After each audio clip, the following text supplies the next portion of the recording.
चाहे मुंह धो धो के होमवर्क करना पड़े, हमें लेस प्रोडक्टिविटी चाहिए, सेम कॉपी पेस्ट करना होता है, होमवर्क हमेशा लास्ट के लिए बचा के रखो। ये नोट्स है, तुम्हें बनाने की जरूरत नहीं। इसी में तुम्हें लगता है कोई पॉइंट मिसिंग है तो लिख दिया। 300 क्वेश्चन सॉल्व कर लो चाहे एक चैप्टर के, या तुम 30 क्वेश्चन सॉल्व कर लो, उस एक चैप्टर से आना 3 क्वेश्चन ही है। ये वो टॉपिक्स है जो आपके बोर्ड एग्जाम में आने के चांसेस सबसे ज्यादा है। Hey guys, this Kriti Sharma, welcome back to my channel creative learning. Finally यार, तुम लोगों ने अगर इस वीडियो पे क्लिक किया है तो सिचुएशन मुझे पता है तुम्हारा एग्जैक्टली तुमसे सेल्फ स्टडी नहीं हो रही, तुम्हें पढ़ नहीं रहे हो, तुमने एक चैप्टर भी पूरा अच्छे से नहीं किया, तुम्हारे टेस्ट पेपर्स हो गए, उसमें भी तुमने बहुत बेकार परफॉर्म किया है, वहां नंबर नहीं आए तो तुम्हें अब डिमोटिवेशन हो रही है, तुम्हें इस चीज़ की टेंशन हो रही है कि यार मेरा हाफ ईयरली एग्जाम आने वाला है, मैं परफॉर्म कर पाऊंगा कि नहीं कर पाऊंगा, और बहुत सारी ऐसे टेंशन। होमवर्क टीचर इतना सारा दे रहा है, दीदी टाइम नहीं मिल पा रहा है, वो पढ़ने बैठे कैसे, और पढ़ने बैठते हैं तो पढ़ाई में मन नहीं लगता है। ऐसे ही बहुत सारे डाउट्स अभी तुम्हारे पास है। मैं तुम्हें जो हाफ ईयरली का रोड मैप बताने वाली हूँ, वो एग्जैक्ट वो रोड मैप है जो मैंने फॉलो किया था अपने हाफ ईयरली एग्जाम से 1.5 महीना पहले। एग्जैक्ट सेम स्ट्रैटेजी जो मैंने मेरे 10th में यूज करी थी। कैसे मैं मेरे होमवर्क को देख रही थी, कैसे मैं स्कूल कोचिंग का चीजें मैनेज करती थी, कब मैं अपने बाकी के काम कर रही थी, संडेज को मैं कैसे यूटिलाइज करती थी, एवरीथिंग, एक एक चीज आज मैं आपको वैसे ही बताने वाली हूं। ध्यान से मेरी एक एक बातों को सुनना, मेरे बताए हुए तरीके से।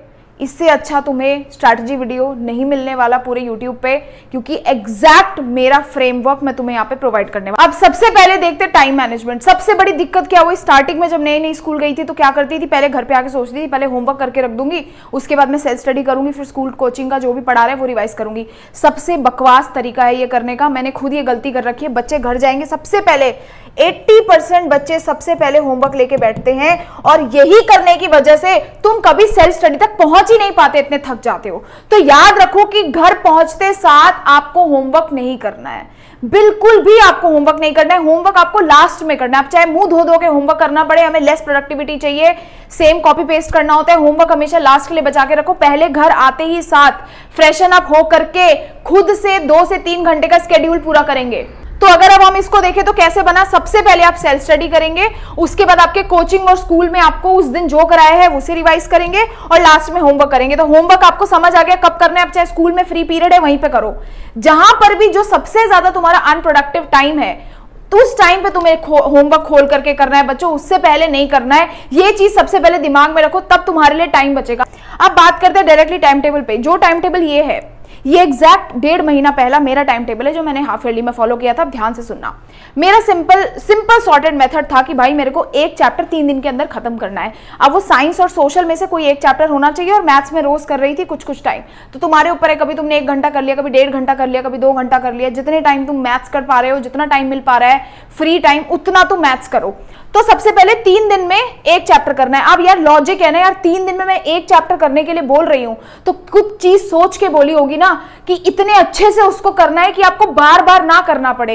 एक बार पढ़ा, धमाकेदार तरीके से पढ़ा। अब इस चैप्टर को पढ़ोगे कैसे? मेरा तरीका तो सिंपल होता था। फॉर एग्जाम्पल कोई एक चैप्टर है, जैसे कि आपका ये एक चैप्टर है, इसको ना मैं 3 पार्ट में डिवाइड कर दी थी, क्योंकि मेरे को 3 दिन के हिसाब से पढ़ना है ना। 3 पार्ट में डिवाइड क्या किया कि पहले वाले दिन मैं उस वीडियो का पूरा लेक्चर देखूंगी, उस वीडियो के लेक्चर को देखने के बाद मैं उसके सारी एनसीईआरटी रीड करूंगी, और उसके बाद उसी दिन नोट्स अपने लिए प्रिपेयर कर दूंगी। अब नोट्स तुम्हें बनाने की जरूरत नहीं है पहले दिन के लिए, ये तुम्हें मैंने दे रखे हैं नोट्स। ये देखो, ये सारे नोट्स तुम्हें मैंने ऑलरेडी प्रोवाइड कर रखे हैं। ये सारे नोट्स कलरफुल, पूरा एनसीईआरटी समराइज करके फ्री नोट्स हैं, इसे जाओ डाउनलोड कर सकते हो तुम। ये सारे के सारे नोट्स के लिंक वीडियोस में नीचे दे दूंगी, तुम डाउनलोड करो, इसके फोटोस सेट करा लो। साइंस का सारा डल गया तो फॉर एग्जांपल साइंस का तुमने पहला चैप्टर किया केमिकल रिएक्शंस एंड इक्वेशंस, उसका वीडियो लेक्चर देखा, वीडियो लेक्चर के देखते साथ साथ तुम नोट्स लिखते गए। साथ में ये नोट्स है, तुम्हें बनाने की जरूरत नहीं। इसी में तुम्हें लगता है कोई पॉइंट मिसिंग है तो लिख दिया। ये पार्ट हो गया पहला दिन। तो पहले दिन सिर्फ मैं ये काम करती थी, अब मुझे पहले दिन पूरे चैप्टर की समरी आती है।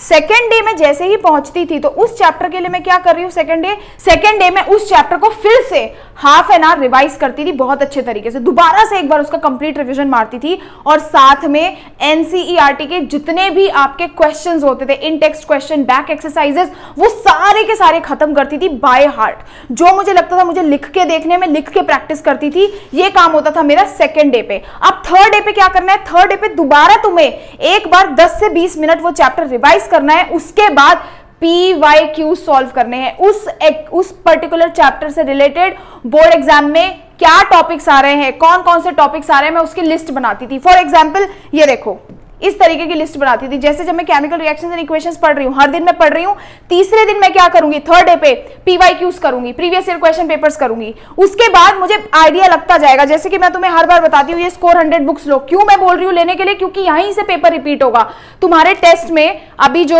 तुम्हारे टेस्ट हुए हैं बच्चों के, उसमें भाई मैंने पूरी वीडियो बनाई है, लाइव वीडियो बनाई है, अपने बुक से क्वेश्चंस दिखाए हैं बच्चों के रैंडम स्कूल के क्वेश्चन पेपर्स में से, कि देखो ये क्वेश्चन मेरी बुक से आया है, ये क्वेश्चन मेरी बुक से आया है।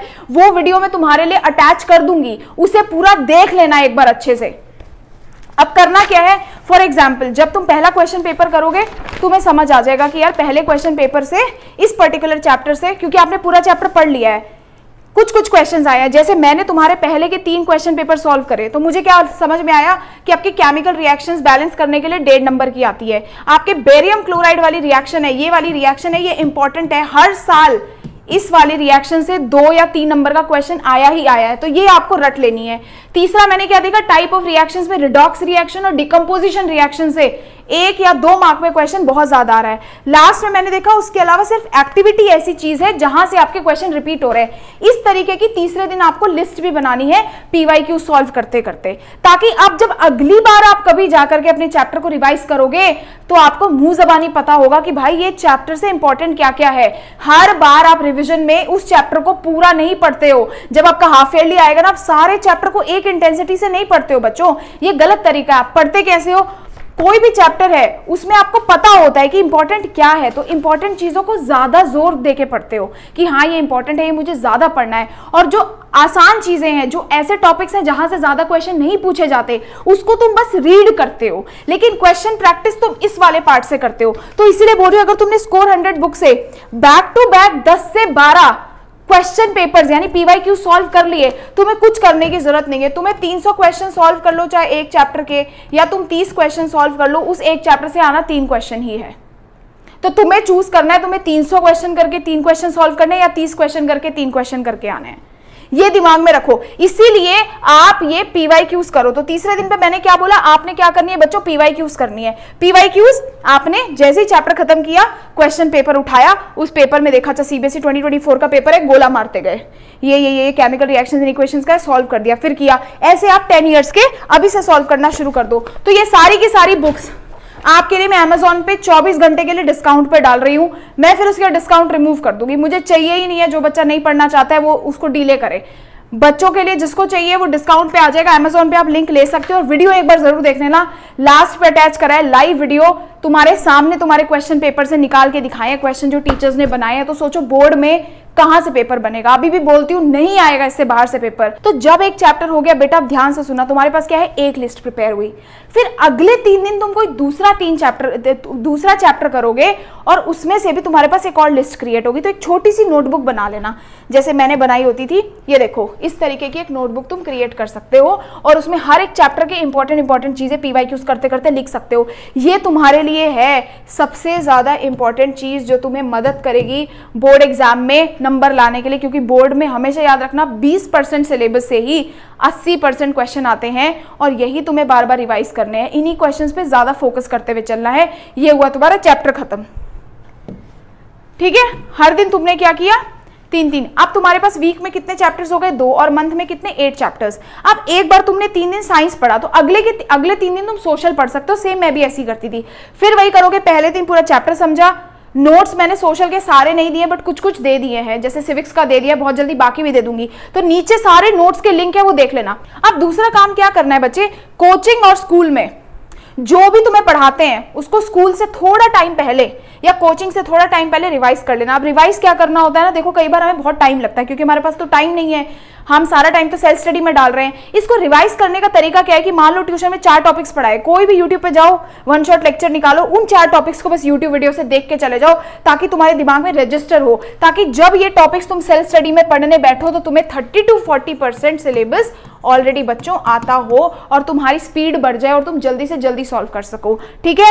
अब बात आती है संडे की। जैसे ही तुम्हारे पास संडे आता है उस दिन क्या करना है, संडे आए या कोई हॉलीडे आए या तुम खुद पर्पसली छुट्टी ले रहे हो, तो हमेशा उसका 50-50 पार्टीशन करना, यानी 50% हमेशा आप न्यू टॉपिक्स पढ़ेंगे, कोई नई चीज या एक्स्ट्रा चीजें कवर करना चाहते हो कि भाई 2 दिन की छुट्टी है, मैं जो चैप्टर मुझे 3 दिन में कवर करना था मैं 1 दिन में कर दूंगा, बहुत अच्छी बात है, करो न्यू टॉपिक्स करो, लेकिन केवल 50% ऑफ द टाइम।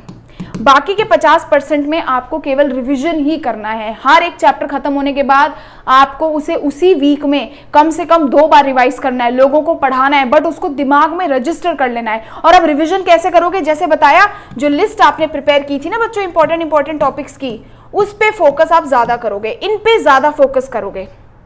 ये वो टॉपिक्स है जो आपके बोर्ड एग्जाम में आने के चांसेस सबसे ज्यादा है, highly likely questions to be appear in your board examination, that is why you have to follow this sheet. और जो इजी क्वेश्चंस है वो आप बस रीड करके निकल जाओगे। ये हो गया, ऐसे करके आपको पढ़ाई करनी है। तो नए टॉपिक्स करोगे लेकिन 50%। हमें क्या करना है, कम पढ़ना है, लेकिन कम कैसे पढ़ना है, बहुत अच्छे से, काफी बार पढ़ना है, बार बार करना है, सेम क्वेश्चंस कम करने हैं लेकिन बार बार करने हैं, उन क्वेश्चंस में परफेक्ट हो जाना है कि भाई अगर बेरियम क्लोराइड वाली रिएक्शन आ रही है तो आपको आनी चाहिए, वो आएगी, मतलब वो पेपर में आएगी ही आएगी, डिकम्पोजिशन रिएक्शन आएगा तो आएगा ही आएगा, ठीक है। अब दूसरी चीज क्या होती है कि आपसे चीजें फॉलो नहीं होती, उसके लिए मैं आपको बता रही हूं कि क्या करना है, आपके पास वीकली प्लानर होना चाहिए। देखो इस तरीके से एक नोटबुक बनाओ, उसमें वीकली प्लानर या कोई पेपर ले लो। वीकली प्लानर में मतलब मुझे आने वाले हफ्ते में क्या क्या पढ़ना है मुझे पता होना चाहिए, मुझे पहले ही पता होना चाहिए कि भाई मंडे, ट्यूसडे, वेडनेसडे मैं कौन सा चैप्टर पढ़ रहा हूं। फॉर एग्जांपल मैं चैप्टर नंबर 1 पढ़ रही हूं साइंस का, मैंने लिख दिया। अभी तुम्हें बताया पहले दिन क्या पढ़ना है, दूसरे दिन क्या पढ़ना है, तीसरे दिन क्या पढ़ना है, लिख दिया। साथ में कौन कौन सी मैथ्स में एक्सरसाइज करनी है, 3.1, 3.2, 3.3 जो भी है ऐसे लिखो, और पहले ही उसको लिख के रखो और डे एंड पे आपको उसको टिक करते जाना है। और ये जो प्लानर है ना, ये आज ही आप मुझे, नेक्स्ट वीक का पूरा प्लानर मुझे आज ही आप बना करके मेरे इंस्टाग्राम पे सेंड करोगे, सारे के सारे मुझे टैग करोगे, मैं आपको मेंशन बैक करूंगी या अपने स्टोरीज डालूंगी। और अभी ही कमेंट में लिख देना कि मैं आज से ही I will start following this time table from today itself, मैं इसे अब कोई भी डिले नहीं करूंगा या लापरवाही नहीं करूंगा। सीधा लिख देना आई विल गिव माई 100%। अब हमारे पास कोई टाइम पास का समय नहीं है। संडेज को मैंने फिर से बताया, क्या करोगे, 50% नया टॉपिक पढ़ना चाहते हो पढ़ो, लेकिन उससे पहले क्या करना है, जो इस हफ्ते में ये जो 2 टॉपिक्स, 2 चैप्टर्स तुम खत्म करोगे ना साइंस या सोशल के, उसको रिवाइज करना है, बहुत बेहतरीन तरीके से रिवाइज करना है। बस ये बेसिक चीजें हैं जो आपको हाफ ईयरली के लिए फॉलो करनी है। आज से शुरू हो जाओ, जब तक हाफ ईयरली आता है उसके 1 हफ्ते पहले तक आप पढ़ना शुरू करो। जैसे ही वो 1 वीक आएगा आप बिल्कुल अग्रेसिवली अपने रिविजन्स पे फोकस करना, उस टाइम पे काम आएंगे आपके पीवाईक्यूज, जो मैंने आपको बताया कि करने इंपॉर्टेंट है। सिर्फ वही पीवाईक्यूज ऐसे हैं जो आपके डायरेक्टली पेपर में आएंगे, इसलिए बता रही हूं अभी से बुक खरीदो, अपनी पढ़ाई करनी शुरू करो और मुझे टैग करना शुरू करो। मैं यहीं पर खड़ी हूं, बहुत जल्दी तुम्हारे लिए सोशल साइंस के नोट्स आ जाएंगे। तब तक के लिए यार चैनल सब्सक्राइब कर देना, अगर चैनल सब्सक्राइब नहीं करोगे तो ये जो फ्री मटेरियल्स मैं तुम्हें देती हूँ, जो लोग पैसों में देते हैं और मैं फ्री में दे रही हूँ, वो तुम्हारे तक पहुंच नहीं पाएंगे।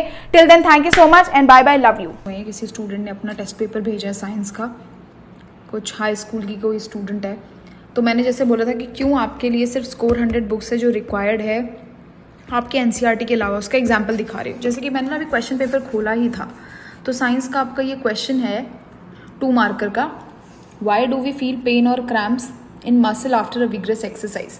मैंने ये बुक खोली ही है स्कोर 100 की, पहले ही क्वेश्चन पेपर में आपको ये दिख गया, देखो, while running the athlete suffer from muscle cramps why, तो इट्स द सेम क्वेश्चन।